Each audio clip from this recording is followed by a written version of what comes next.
নমস্কার। আজকে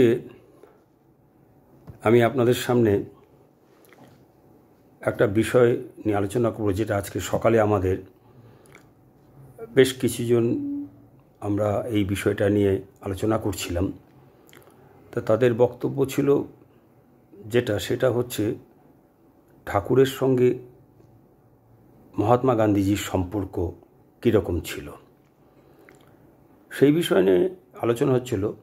তা আমাকে তাদের একটা অনুরোধ ছিল যে এই বিষয়ে আপনি একটা যদি ভিডিও করে মানুষের কাছে তুলে ধরেন, তাহলে আমাদের সকলের পক্ষে একটা জানার সুযোগ হয়, আমাদের একটা ধারণা হয়। সেই জন্য আজকে আমি আপনাদের সামনে এই আলোচনাটা আপনাদের সামনে করছি। যে আলোচনার বিষয়ের কেন্দ্রবিন্দুতে ছিলেন বিস্ময়ের বিস্ময়, সর্বশ্রেষ্ঠ বিস্ময় শ্রী শ্রী ঠাকুর অনুকূলচন্দ্র ও ভারতের অহিংস আন্দোলনের নেতা মহাত্মা গান্ধী। দার্জিলিংয়ে অসুস্থ দেশবন্ধু চিত্তরঞ্জন, সেই দেশবন্ধু চিত্তরঞ্জনকে দেখতে গিয়ে দেশবন্ধুর কাছে মহাত্মাজি শ্রী ঠাকুর সম্পর্কে জেনেছিলেন।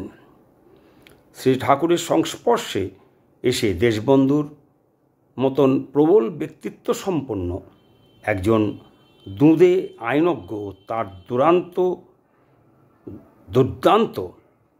দুরন্ত রাজনৈতিক সত্তার আধ্যাত্মিক সত্তায় আমূল যে পরিবর্তন, সে আমূল পরিবর্তন দেখে মহাত্মাজি অবাক হয়ে গিয়েছিলেন। এই কারণেই ঠাকুর সম্পর্কে গভীর বিস্ময় জন্ম নিয়েছিল মহাত্মাজির মনে। দেশ, জাতি, সমাজ গড়তে হলে যে ধর্মই এক এবং একমাত্র পথ, এছাড়া যে দ্বিতীয় কোনো পথ নেই আর গড়া সম্ভবও না, দেশবন্ধুর মতো যুক্তিবাদী পরাক্রমশালী আইনজীবীর এরকম গভীর বিশ্বাস ও দৃঢ়তা দেখে মহাত্মাজি 1925 সালের 23শে মে পাবনার সৎসঙ্গ আশ্রমে আসেন এবং শ্রী ঠাকুরের মা মনমোহিনী দেবী ও আশ্রমের কর্মীবৃন্দের সঙ্গে বিশাল সৎসঙ্গ আশ্রম ঘুরে ঘুরে দেখেন। সব দেখে তিনি বিস্মিত হয়ে যান। বিশাল আশ্রম জুড়ে গড়ে ওঠা বিভিন্ন কর্মক্ষেত্র তিনি দেখেন এবং দেখে বিস্ময়ে তিনি বলে উঠেছিলেন, আমি যে ভারতের স্বপ্ন দেখি তা ইতিমধ্যে গড়ে উঠেছে এই ছোট্ট আশ্রমে। এই যে ছোট্ট ভারত, আমি আপ্লুত।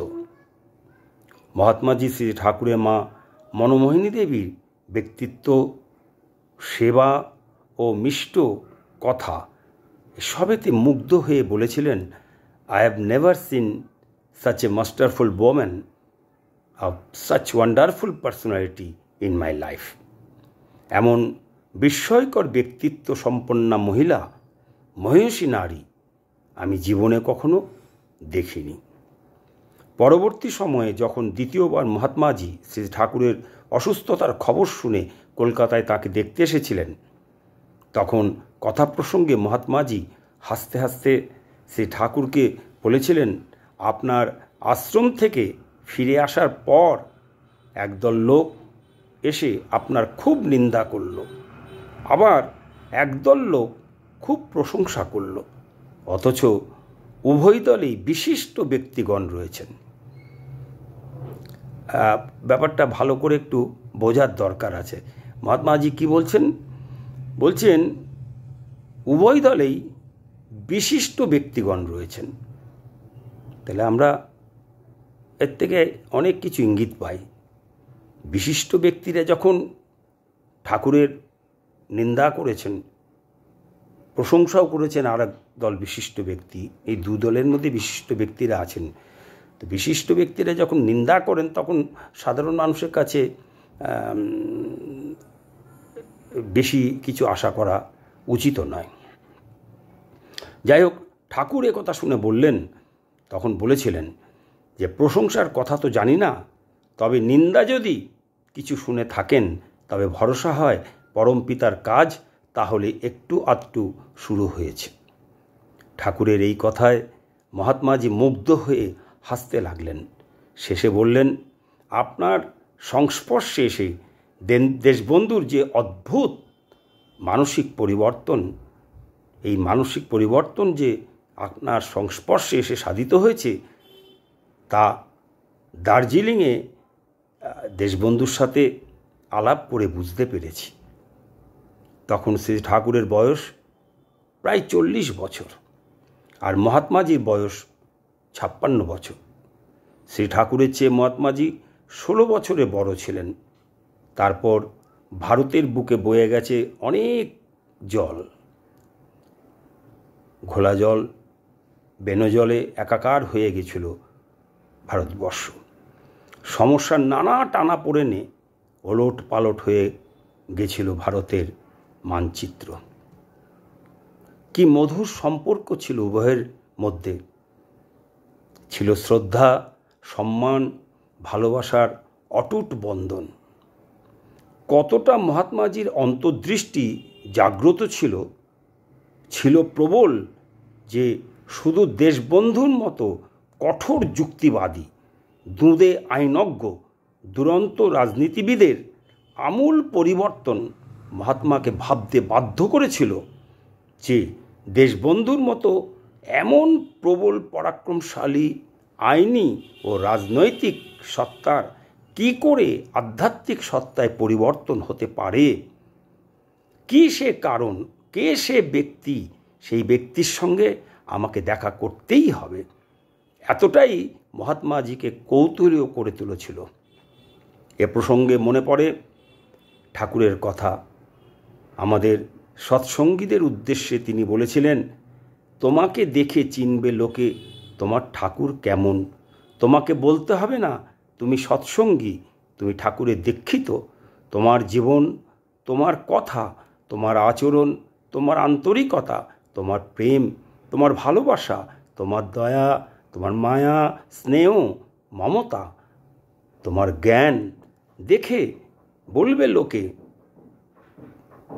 তোমায়, কোথায় গেলে এমন জীবন পাব। আজ ভাবি কতটা সত্যি ছিল তার কথা। শ্রী ঠাকুরের চাইতে 16 বছরের বড় হওয়া সত্ত্বেও কি সম্মান শ্রদ্ধা ছিল ঠাকুরের ওপর মহাত্মা গান্ধীজির। ভারতবর্ষের স্বাধীনতা আন্দোলনের পুরোধা হওয়া সত্ত্বেও, প্রবল ক্ষমতা সম্পন্ন রাজনৈতিক ব্যক্তিত্ব হওয়া সত্ত্বেও, বয়সে 16 বছরের বড় হওয়া সত্ত্বেও সারা ভারত জুড়ে স্বাধীনতা আন্দোলনের প্রচণ্ড ব্যস্ততার মধ্যেও তিনি ছুটে এসেছিলেন একবার নয় দুবার ঠাকুরের কাছে। একবার পাবনায় হিমায়তপুর আশ্রমে, আরেকবার ঠাকুরের অসুস্থতার খবর পেয়ে কলকাতায় ছুটে এসেছিলেন। শুধুমাত্র দেশবন্ধু চিত্তরঞ্জনের কঠিন মানসিকতার অদ্ভুত পরিবর্তন মহাত্মাজিকে ঠাকুরের কাছে আকর্ষণ করে এনেছিল দেশবন্ধুর গুরুদেবকে দেখতে। কে সে প্রবল ক্ষমতা সম্পন্ন ব্যক্তিত্ববান ব্যক্তি, যিনি দেশবন্ধুর চেয়ে 18 বছরের ছোট হয়েও দেশবন্ধুর মতো দুর্দণ্ড প্রতাপ আইনজীবী, রাজনীতিবিদ, স্বাধীনতা সংগ্রামী, কবি ও লেখক, দানবীর ইত্যাদি হিসেবে সুপরিচিত দেশবন্ধুর গুরু হতে পারেন। এই প্রবল কৌতূহল মহাত্মাজিকে ঠাকুর দর্শনে এনেছিল। তারপর মহাত্মাজি মাত্র আর 23 বছর বেঁচে ছিলেন। ভয়ঙ্কর উত্তাল রাজনৈতিক টানাপোড়েনে আর দেখা হয়নি দুজনের মধ্যে। ঠিক নেতাজির মতো। ৭৯ বছর বয়সে ১৯৪৮ সালে মহাত্মাজির মৃত্যু হয়। তখন ঠাকুরের বয়স ছিল ৬৩ বছর। তখন ঠাকুর দেওঘরে। মহাত্মাজির মৃত্যুর খবর ঠাকুরকে বিরাট আঘাত দেয়। ব্যথিত কণ্ঠে মহাত্মাজির মৃত্যু হয়েছে ৩০ জানুয়ারি ১৯৪৮। তার পরদিন সন্ধ্যায় ১ ফেব্রুয়ারি ঠাকুর এক মর্মবিদারক বাণী দিয়েছিলেন। তিনি বলেছিলেন, to shoot Mahatma is to shoot the hearts of all the people, the lovers of existence. ও দাও the great tapas, bestow thy bliss that resist with every shooting of the evils that obsesses. Father the Supreme, pour thy grace on this dumb appeal of human heart. আবার তিনি বাংলায়ও বাণী দিয়েছিলেন, যে মৃত্যু মহাত্মাকে গুলিবিদ্ধ করেছে সে গুলি সত্যানুরাগী সবারই হৃদয়কে আবিদ্ধ বিকীর্ণ করে ফেলেছে। মহাতাপস, তোমার আশীর্বাদ যেন সবারই অন্তর্নিহিত অমঙ্গলকে চিরদিনের মতো অবলুপ্ত করে।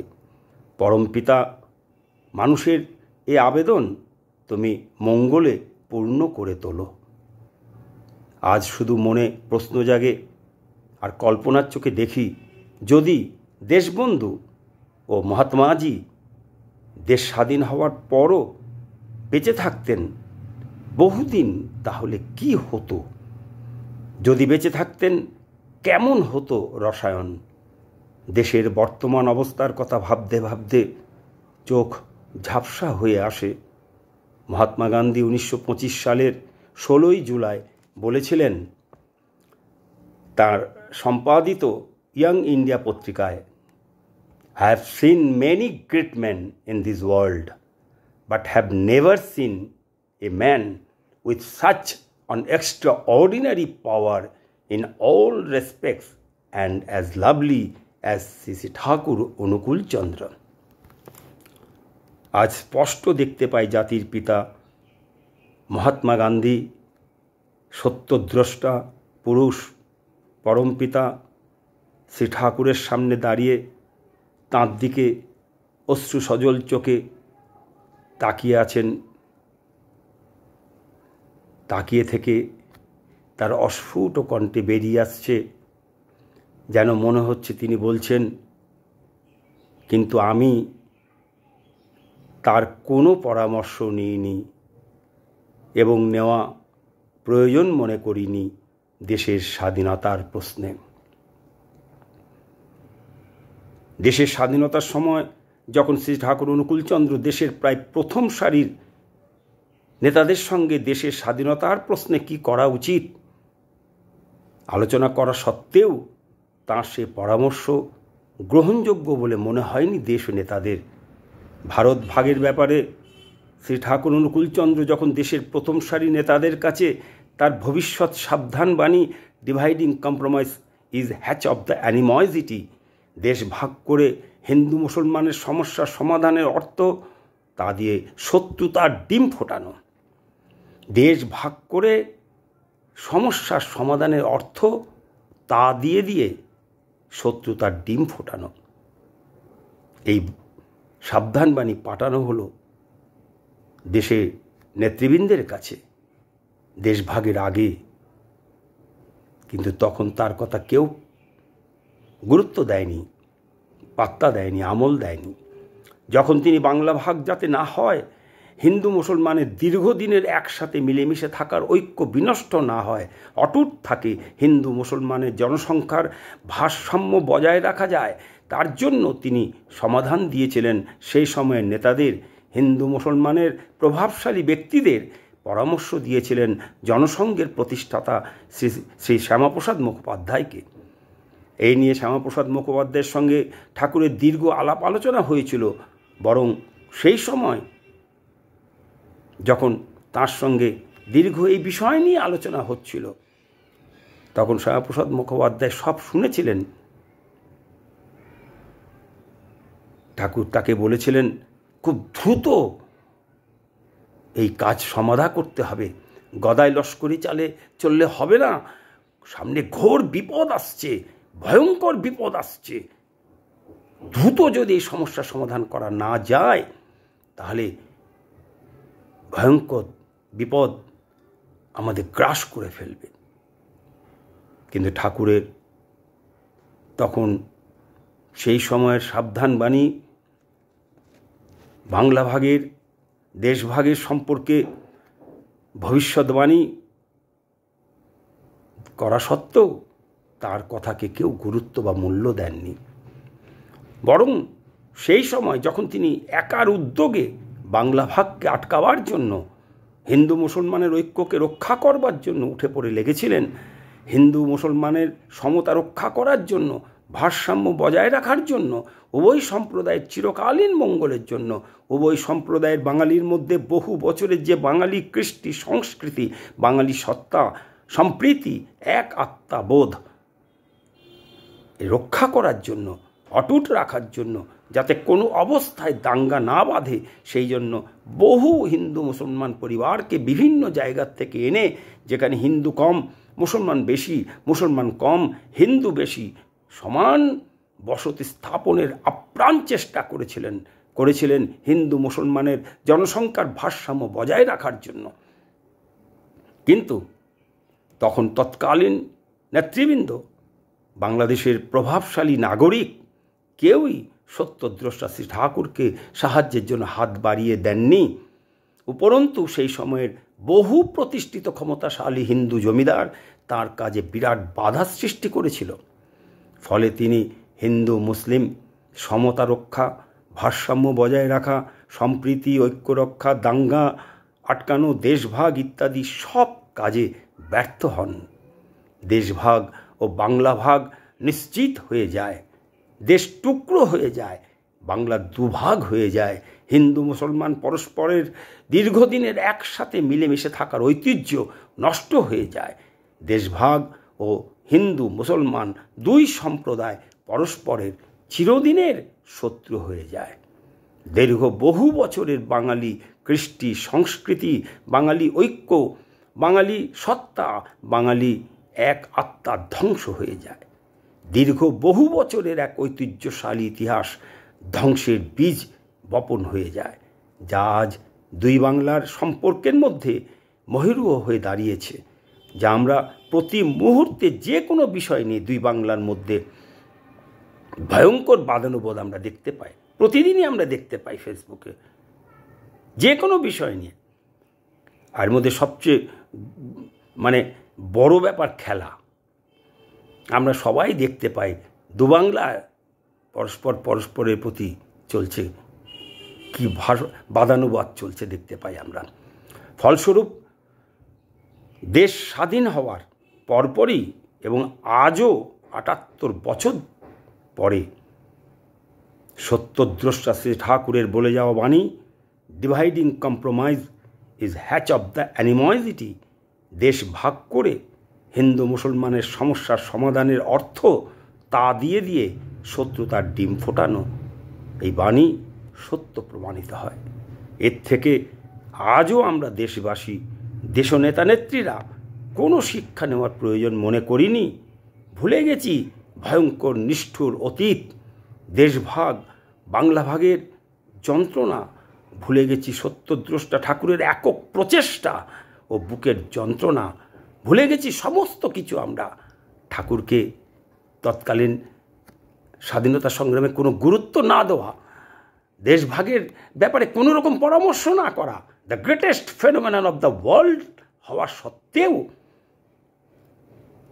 তার সঙ্গে বিন্দুমাত্র আলোচনা না করা, সমস্ত রাজনৈতিক নেতারা তার কাছে আসার পরেও তাকে দূরে সরিয়ে রাখা, ধর্মজগতের লোক বলে তাকে দূরে ঠেলে সরিয়ে রেখে দেশ গঠনের কাজে, স্বাধীনতার কাজে আত্মনিয়োগ করা দেশ নেতৃত্ব কখনোই ঠাকুরকে গুরুত্বই দেননি।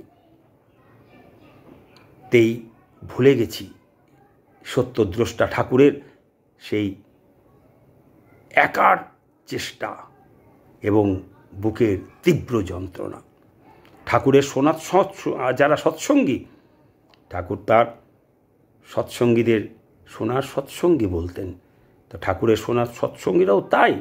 আমরা সৎসঙ্গীরা ভুলে গেছি বললে ভুল হবে।